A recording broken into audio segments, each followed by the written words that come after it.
नमस्कार, श्री स्वामी समर्थ सर्वांना।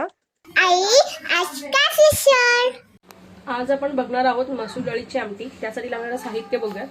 मसूर आहे जे मी भिजवून घेतले, सुकं खोबऱ्याचं वाटण आहे, बारीक चिरलेला कांदा आहे, बारीक चिरलेला टोमॅटो आहे, आलं लसणाची पेस्ट आहे, बारीक चिरलेली कोथिंबीर आहे, कढीपत्ता आहे, लसणीच्या पाकळ्या आहेत 4, हळद, धना जिरा पावडर, मालवणी मसाला आहे, जिरं, मोहरी, हिंग आणि मीठ आहे, तूप घेतलंय मी, आणि हा मटण मसाला आहे। हा ऑप्शनल आहे, तुम्हाला हवा असेल तर तुम्ही टाकू शकता किंवा तो स्किप करू शकता।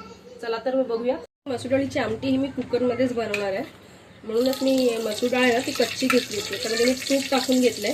तूप बऱ्यापैकी गरम झालंय की आपण त्याच्यामध्ये जिरं, मोहरी आणि हिंग टाकणार आहे, कढीपत्ता, लसूण, थोडा कांदा मऊ झाला की आपण ह्याच्यामध्ये लगेच टोमॅटो ऍड करायचा आहे, कारण आता हे सगळं आपण एकत्र कुकरलाच लावतो। तुम्हाला जर वेगळी अशी कढईत वगैरे घालायची असेल तर त्यासाठी तुम्ही मसूर जो आहे ते कुकरला 2 शिट्या करून व्यवस्थित शिजवून घ्या।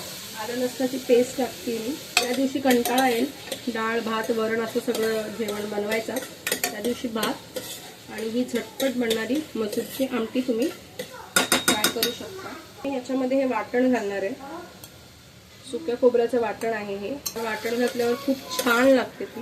मी ही आमटी ती तुपातच बनवते, कारण तुपाने खूप छान असं कलर आणि वास आणि त्याला एकदम स्ट्रक्चर येतं। त्यामध्ये मी आता हे सगळे मसाले ऍड करणार आहे। थोडीशी कोथिंबीर टाकते, मटण मसाला टाकणार आहे। मगाशी सांगितल्याप्रमाणे हा ऑप्शनल आहे, पण जर तुम्ही ऍड करून बघितलात मटण मसाला आणि हे सुक्या खोबऱ्याचं वाटण तरी आमटी खूप सुंदर आणि एकदम मटणासारखी बनते। मसूर हा ऍड करते, याच्यामध्ये मीठ टाकते। मीठ एकदम चवीनुसार टाकायचं आहे। तुम्ही तुमच्या सोयीनुसार पाणी टाकू शकता, जसं तुम्हाला जास्त घट्ट हवंय, मीडियम हवंय, पातळ हवंय त्या हिशोबाने। आणि आता हा कुकर बंद करून आपण 3 शिट्या काढायच्या आहेत आणि आपली डाळ रेडी आहे। ही तुम्ही भातासोबत चपातीसोबत खाऊ शकता, खूप छान। मी भातासोबत सर्व केली आहे। अशाच नवनवीन रेसिपीजसाठी लाईक शेअर आणि सबस्क्राईब करायला विसरू नका। थँक्यू।